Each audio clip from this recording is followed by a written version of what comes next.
To get things started, I want to tell you about the time I helped my brother Jordan get his Honda Ridgeline that he bought off an auction to a mechanic who was a friend but a good ways away. And this ties right into my discovery of how speeding can kill your travel budget. We needed to drive this Honda Ridgeline a good ways away. Now, as far as pickup trucks go, I think it was a good practical purchase for him, just by the nature of it being a smaller truck. Some of my friends who are more serious about pickup trucks wouldn't call the Honda Ridgeline a truck, though.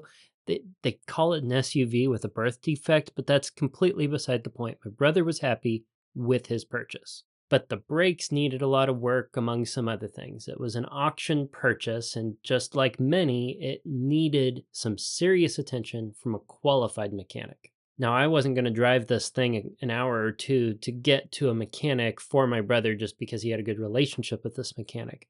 I was willing, as a brother, to follow him in my own vehicle, which I trusted a lot more, and give him a ride back as he was leaving the vehicle with this mechanic for a couple weeks. Now, the way we arranged the travel is he would lead on the highway and I would follow him. About midway through the trip, we needed to stop and fill up. After the fact, as we're getting back on the highway, I'm following my GPS, he's in front of me, and he turns going the wrong way, going the way that we just came. I'm pretty sure it's wrong. I'm pretty sure he's wrong. I don't follow him going the wrong way. I just continue across the bridge and take the on ramp in the appropriate direction. I immediately call him, and he answers, and I'm like, did you just turn the wrong way? Yes, Jay, I did. It was a very embarrassing moment for him, but he was like, what else can I do? I turned the wrong way.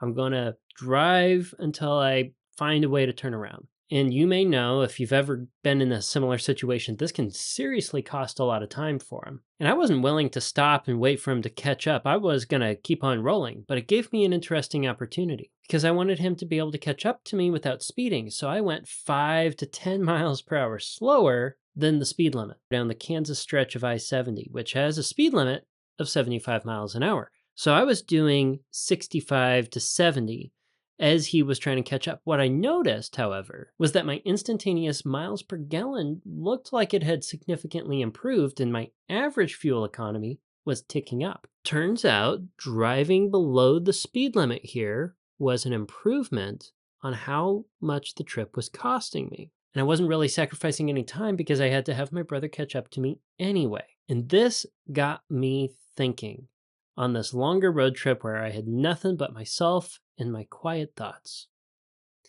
Can driving below the speed limit actually save you if your travel budget is tight? And conversely, even without a ticket, does speeding cost you more for the same given trip? Well, that is what we're talking about in the main topic.